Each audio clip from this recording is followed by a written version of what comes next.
ಇದೊಂದು ಐತಿಹಾಸಿಕ ಸಮಾವೇಶ. 100 ವರ್ಷ. ಯಾರು ಜಿಂದಾಬಾದ್ ಹಾಕಬಾರ್ದು ಪ್ಲೀಸ್. ತೆಗಿರಿ ಫೋಟೋ ಎಲ್ಲ ಡೌನ್ ಫೋಟೋಸ್. ಇದೊಂದು ಐತಿಹಾಸಿಕವಾದಂತಹ ಸಮಾವೇಶ. 100 ವರ್ಷಗಳ ಹಿಂದೆ ಈ ದೇಶಕ್ಕೆ ಕಾಂಗ್ರೆಸ್ನ ನಾಯಕತ್ವವನ್ನ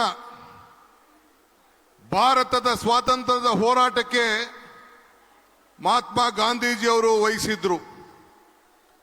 ಇವತ್ತು ನಾವು 100 ವರ್ಷದ ನಂತರ ಈ ಐತಿಹಾಸಿಕವಾದಂತಹ ಕಾರ್ಯಕ್ರಮವನ್ನು ಮತ್ತೆ ಉಳಿಸಿಕೊಂಡು ಮುಂದಿನ ಶತಮಾನಕ್ಕೆ ಪೀಳಿಗೆಗೆ ಗಾಂಧೀಜಿಯವರ ತತ್ವ ಆದರ್ಶ ಇವನ್ನೆಲ್ಲ ಕೂಡ ಒಟ್ಟುಗೂಡಿಸ್ಕೊಂಡು ಹೋಗಬೇಕು ಅಂತೇಳಿ ಜೈ ಬಾಪು, ಜೈ ಭೀಮ್, ಜೈ ಸಂವಿಧಾನ ಸಮಾವೇಶವನ್ನ ಇವತ್ತು ಎಐಸಿಸಿಯ ಕಾರ್ಯಕ್ರಮವನ್ನ ಇವತ್ತು ನಾವು ಹಮ್ಮಿಕೊಂಡಿದ್ದೇವೆ. ಇದು ಕೇವಲ ಕಾಂಗ್ರೆಸ್ ಪಕ್ಷದ ಕಾರ್ಯಕ್ರಮ ಅಲ್ಲ, ಇದು ಸರ್ಕಾರದ ಮಾತ್ರ ಕಾರ್ಯಕ್ರಮ ಅಲ್ಲ. ಇದು ಈ ದೇಶದ ಜನರಿಗೆ, ಈ ದೇಶದ ಐಕ್ಯತೆಗೆ, ಈ ದೇಶದ ಸಮಗ್ರಕ್ಕೆ, ಗಾಂಧೀಜಿಯವರ, ಅಂಬೇಡ್ಕರ್ ಅವರ ಸ್ಮರಣೆ ಹಾಗೂ ಸಂವಿಧಾನದ ರಕ್ಷಣೆಗೆ ಈ ಸಮಾವೇಶದ ಮುಖ್ಯ ಉದ್ದೇಶ. ಜೈ ಭೀಮ್, ಜೈ ಬಾಪು, ಜೈ ಭೀಮ್, ಜೈ ಸಂವಿಧಾನ ಇವು ಕೇವಲ ಘೋಷಣೆಗಳಲ್ಲ, ಭಾರತದ ಶಕ್ತಿಯ ಮಂತ್ರಗಳು.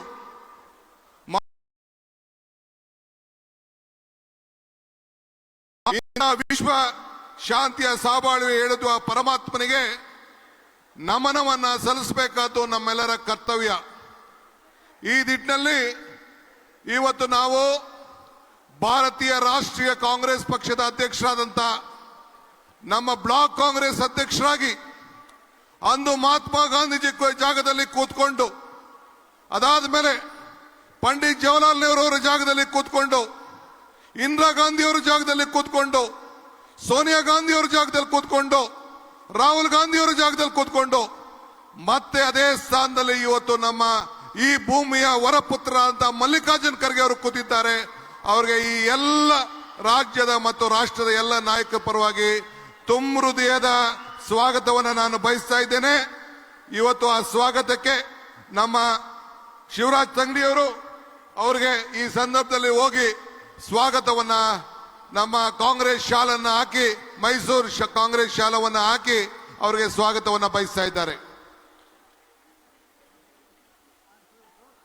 ಇವತ್ತು ನಮ್ಮ ಈ ಅದ್ಭುತವಾದಂತಹ ಕಾರ್ಯಕ್ರಮಕ್ಕೆ ನಮ್ಮ ವಿರೋಧ ಪಕ್ಷದ ನಾಯಕರಾದಂಥ ರಾಹುಲ್ ಗಾಂಧಿ ಅವರು ಬರಬೇಕಾಗಿತ್ತು. ಅವರ ಆರೋಗ್ಯ ಸರಿ ಇಲ್ಲದೆ ಹೋದ ಕಾರಣ ಕೊನೆ ಗಳಿಗೆಯಲ್ಲಿ ಅವರು ಬರಕ್ಕಾಗಲಿಲ್ಲ. ಆದರೂ ಸಂದೇಶವನ್ನ ಕಳಿಸ್ಕೊಟ್ಟಿದ್ದಾರೆ. ಪಕ್ಷದ ಪರವಾಗಿ ಮತ್ತೊಬ್ಬ ನಮ್ಮ ಪ್ರಧಾನ ಕಾರ್ಯದರ್ಶಿಗಳು, ಗಾಂಧಿ ಕುಟುಂಬ, ಇಂದಿರಾ ಗಾಂಧಿಯವರ ಮೊಮ್ಮಗಳು ನಮ್ಮ ರಾಜ್ಯಕ್ಕೆ ಬಂದು ಹೆಣ್ಣು ಮಕ್ಕಳಿಗೆ ಒಂದು ಶಕ್ತಿ ಕೊಡಬೇಕು ಅಂತೇಳಿ ಇವತ್ತು ಏನು ಗೃಹಲಕ್ಷ್ಮಿಯನ್ನ ಚಾಲನೆಯನ್ನು ಮಾಡಿ ನನ್ನ ಕೈಲಿ ಮತ್ತು ಸಿದ್ದರಾಮಯ್ಯನವರ ಕೈಲಿ ಇಬ್ಬರು ಕೈಲಿ ಕೂಡ ಈ ಗ್ಯಾರಂಟಿಯನ್ನು ಅನುಷ್ಠಾನಕ್ಕೆ ತಂದು ಇವತ್ತು 36 ಕೋಟಿ 1,22,00,000 ಜನರಿಗೆ ಗೃಹಲಕ್ಷ್ಮಿಗೆ 2,000 ರೂಪಾಯಿ ಕೊಡ್ಲಿಕ್ಕೆ ಒಂದು ಹೊಸ ಯೋಜನೆಯನ್ನ ಪ್ರಾರಂಭ ಮಾಡಿದಂತ ಒಬ್ಬ ಧೀಮಂತ ನಾಯಕಿ ಶ್ರೀಮತಿ ಪ್ರಿಯಾಂಕಾ ಗಾಂಧಿ ಅವರು ಬಂದಿದ್ದಾರೆ. ಅವರಿಗೆ ನಮ್ಮ ಲೋಕಸಭಾ ಸದಸ್ಯೆ ನಮ್ಮ ಕುಮಾರಿ ಪ್ರಿಯಾಂಕಾ ಜಾರಕಿಹೊಳಿ ಅವರು ಅವರಿಗೆ ಸ್ವಾಗತವನ್ನ ಇವತ್ತು ಬಯಸ್ತಾ ಇದ್ದಾರೆ.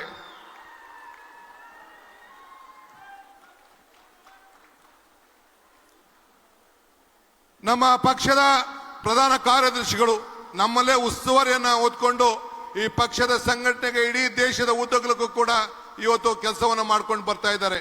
General secretary organisation Shri Venugopal ಸಾಹೇಬರು ನಮ್ಮೆಲ್ಲರಿಗೂ ಕೂಡ ಒಂದು ದೊಡ್ಡ ಆದರ್ಶ ಸ್ಫೂರ್ತಿ. ಒಬ್ಬ ಯೂತ್ ಕಾಂಗ್ರೆಸ್ ಇಂದ ವಿದ್ಯಾರ್ಥಿ ನಾಯಕನಿಂದ ಇವತ್ತು ಎಐಸಿಸಿ ಜನರಲ್ ಸೆಕ್ರೆಟರಿ ಆಗಿ ಇವತ್ತು ಕೆಲಸವನ್ನ ಮಾಡ್ತಾ ಇದ್ದಾರೆ. ಅವರಿಗೆ ನಮ್ಮ ಜಮೀರ್ ಅಹಮದ್ ಖಾನ್ ರವರು ಅವರಿಗೆ ಈ ಸಂದರ್ಭದಲ್ಲಿ ಸ್ವಾಗತವನ್ನ ಬಯಸ್ತಾ ಇದ್ದಾರೆ.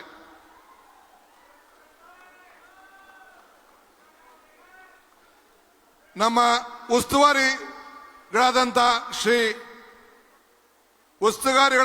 ಶ್ರೀ ರಣದೀಪ್ ಸುರ್ಜೇವಾಲಾರವರು ಅವರು ಕೂಡ ಇವತ್ತು ಆಗಮಿಸಿ ನಮ್ಮ ಸಂಘಟನೆಗೆ ಇವತ್ತು ಹೆಚ್ಚು ಶಕ್ತಿಯನ್ನು ಕೊಟ್ಟು ಅವರ ಮುಖಂಡತ್ವದಲ್ಲಿ ಕಾಂಗ್ರೆಸ್ ಸರ್ಕಾರ ಈ ರಾಜ್ಯದಲ್ಲಿ ಅವರ ಮಾರ್ಗದರ್ಶನದಲ್ಲಿ ಬಂದಿದೆ. ಅವ್ರಿಗೂ ಕೂಡ ಈ ಸಂದರ್ಭದಲ್ಲಿ ನಮ್ಮ ಬಾಲಕೃಷ್ಣರವರು ರೇವಣ್ಣವರು ಅವ್ರಿಗೆ ಹೃದಯಪೂರ್ವಕವಾದಂತಹ ಸ್ವಾಗತವನ್ನ ಅವ್ರಿಗೆ ಬಯಸ್ತಾ ಇದ್ದಾರೆ. ನಮ್ಮ ನಿಮ್ಮೆಲ್ಲರ ನಾಯಕರು, ಈ ರಾಜ್ಯದ ಮುಖ್ಯಮಂತ್ರಿಗಳು ಮಾನ್ಯ ಶ್ರೀ ಸಿದ್ದರಾಮಯ್ಯನವರು, ಅವರು ಕೂಡ ಈ ರಾಜ್ಯದ ಸರ್ಕಾರದ ನಾಯಕತ್ವವನ್ನು ವಹಿಸಿ ಈ ರಾಜ್ಯಕ್ಕೆ ಒಂದು ದೊಡ್ಡ ಶಕ್ತಿ, ಎಲ್ಲ ಬಡವರಿಗೆ ಒಂದು ದೊಡ್ಡ ಆದರ್ಶವಾಗಿ ಇವತ್ತು ನಿಂತು ಇಡೀ ರಾಷ್ಟ್ರಕ್ಕೆ 5 ಗ್ಯಾರಂಟಿಗಳನ್ನ ಜಾರಿ ತಂದು ಒಂದು ದೊಡ್ಡ ಸಂದೇಶವನ್ನು ಕೊಟ್ಟಿದ್ದಾರೆ. ಅವರಿಗೆ ನಮ್ಮ ಶಾಸಕರಾದಂತ ಬಾಲಕೃಷ್ಣರವರು ಅವರು ಕೂಡ ಈ ಸಂದರ್ಭದಲ್ಲಿ ಸ್ವಾಗತವನ್ನ ಮಾಡ್ತಾ ಇದ್ದಾರೆ.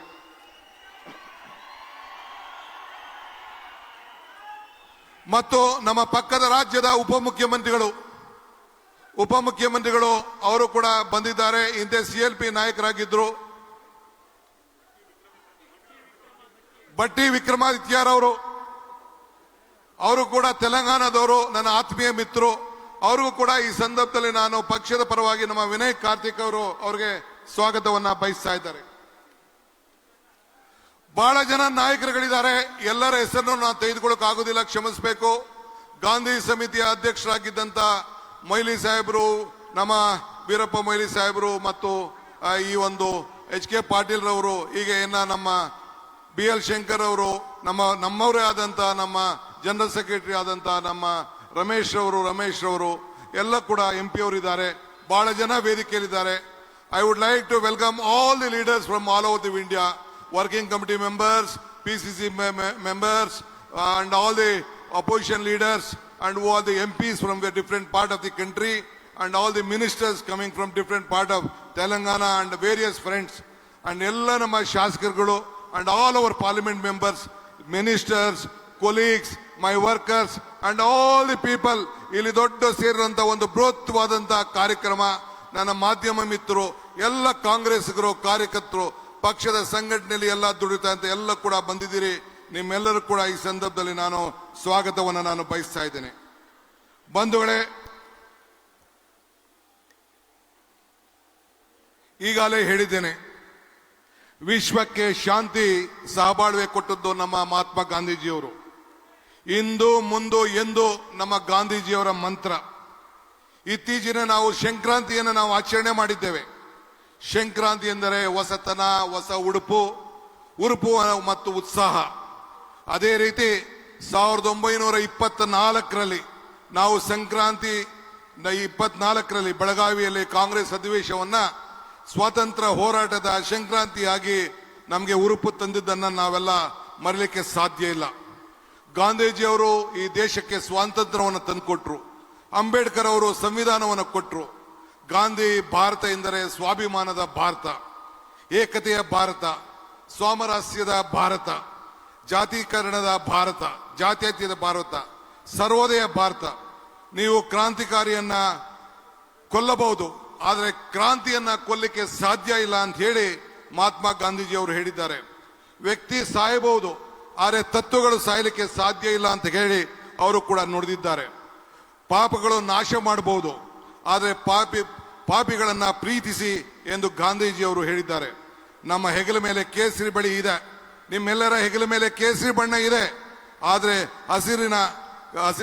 ಹಸಿರಿನ ಕಾಂಗ್ರೆಸ್ ಶಾಲಿ ಇದೆ, ಅದರಲ್ಲಿ ಇದೆ. ಒಳಗೆ ಪವಿತ್ರವಾದ ಗಾಂಧಿವಾದ ಇದೆ. ಇದನ್ನು ನಾವು ಯಾರು ಕೂಡ ಮರೆಯಲಿಕ್ಕೆ ಸಾಧ್ಯ ಇಲ್ಲ. ಸಂವಿಧಾನವೇ ನಮ್ಮ ತಂದೆ ತಾಯಿ, ಸಂವಿಧಾನವೇ ನಮ್ಮ ಬಂಧು ಬಳಗ, ಸಂವಿಧಾನವೇ ನಮ್ಮ ಗ್ರಂಥ. ಭಗವದ್ಗೀತೆ, ಬೈಬಲ್, ಕುರಾನ್, ಧರ್ಮ ಗ್ರಂಥಗಳು ನಮ್ಮ ಶ್ರೇಷ್ಠ ಗ್ರಂಥ, ನಮ್ಮ ಸಂವಿಧಾನ. ಆ ರೀತಿ ಅದೇ ರೀತಿ ಈಗ ಜೈ ಭೀಮ್ ಮೂಲಕ ನಮ್ಮ ನಡುವೆ ಜೀವಂತವಾಗಿ ಇವತ್ತು ಏನು ನಮ್ಮ ಅಂಬೇಡ್ಕರ್ ಅವರು ಬದುಕಿದ್ದಾರೆ, ಗ್ರಂಥವನ್ನ ಕೊಟ್ಟು ಬದುಕಿದ್ದಾರೆ, ಅದನ್ನೆಲ್ಲ ನಾವು ಉಳಿಸ್ಕೊಂಡು ಈ ಸಂದರ್ಭದಲ್ಲಿ ಹೋಗಬೇಕಾಗಿದೆ. ಸುಳ್ಳಿನ ವಿರುದ್ಧ ಹೋರಾಟ ಮಾಡಿದ ಮಹಾತ್ಮನ ವಿರುದ್ಧವೇ ಸುಳ್ಳಿನ ಸುದ್ದಿ ಹಬ್ಬಿಸುತ್ತಿದ್ದಾರೆ. ದುಷ್ಟರಿಂದ ಗಾಂಧೀಜಿ ಚಿಂತನೆ ಉಳಿಯಬೇಕಾಗಿದೆ. ಗೋಡ್ಸೆ ಚಿಂತನೆಗಳನ್ನ ನಾವೆಲ್ಲ ಸೇರಿ ನಾಶ ಮಾಡಬೇಕಾಗಿದೆ. ಗಾಂಧೀಜಿ ತತ್ವವನ್ನ ನಾವೆಲ್ಲರೂ ಕೂಡ ರಕ್ಷಿಸಬೇಕು. ಆದ್ರಿಂದ ಇವತ್ತು ನಾವೆಲ್ಲ ಸೇರಿ ಇವತ್ತು ಜೈ ಭೀಮ್, ಜೈ ಬಾಪು, ಜೈ ಬಾಪು, ಜೈ ಭೀಮ್, ಜೈ ಸಂವಿಧಾನ ಕಾರ್ಯಕ್ರಮವನ್ನ ಇವತ್ತು ನಾವು ಇಲ್ಲಿ ಇಷ್ಟು ದೊಡ್ಡ ಬೃಹತ್ ಕಾರ್ಯಕ್ರಮವನ್ನು ಆಚರಣೆ ಮಾಡ್ತಾ ಇದ್ದೇನೆ.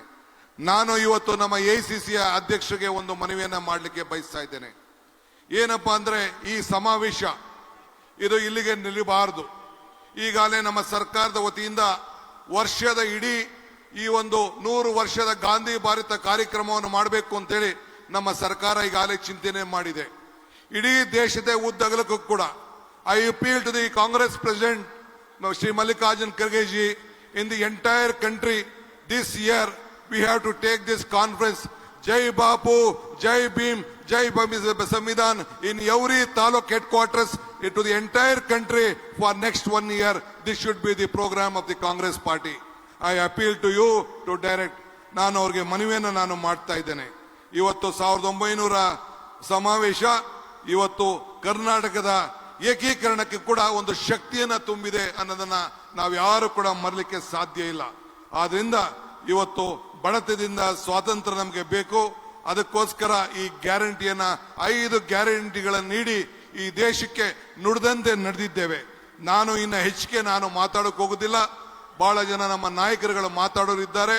ಆದ್ರಿಂದ ಈ ಸಂದರ್ಭದಲ್ಲಿ ನಾವು ನೀವೆಲ್ಲ ಸೇರಿ ಗಾಂಧೀಜಿಯವರ ತತ್ವ, ಅಂಬೇಡ್ಕರ್ ಅವರ ಸಿದ್ಧಾಂತ, ನಮ್ಮ ಸಂವಿಧಾನದಲ್ಲಿ ಏನು ನಮಗೆ ಇವತ್ತು ಗ್ರಂಥವನ್ನು ಕೊಟ್ಟಿದ್ದಾರೆ ಅದನ್ನು ಉಳಿಸ್ಕೊಂಡು ನಾವೆಲ್ಲ ಕಾಪಾಡ್ಕೊಂಡು ಹೋಗಬೇಕಾಗಿದೆ.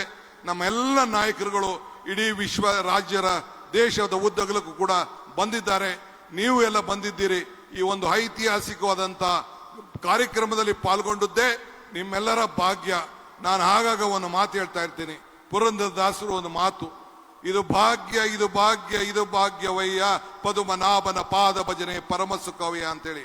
ಹಂಗೆ ನೀವು ನಾವೆಲ್ಲ ಸೇರಿ ಇಂಥ 100 ವರ್ಷದ ಇತಿಹಾಸದ ಕಾರ್ಯಕ್ರಮದಲ್ಲಿ ಪಾಲ್ಗೊಂಡದ್ದೇ ಒಂದು ಭಾಗ್ಯ, ನನ್ನ ಭಾಗ್ಯ ನನ್ನ ಭಾಗ್ಯ ಅಂತ ಭಾವಿಸಿದ್ದೇನೆ. ಎಲ್ಲರಿಗೂ ನಮಸ್ಕಾರ. ಜೈ ಹಿಂದ್, ಜೈ ಮಹಾತ್ಮ ಗಾಂಧೀಜಿ, ಜೈ ಕಾಂಗ್ರೆಸ್ ಪಾರ್ಟಿ.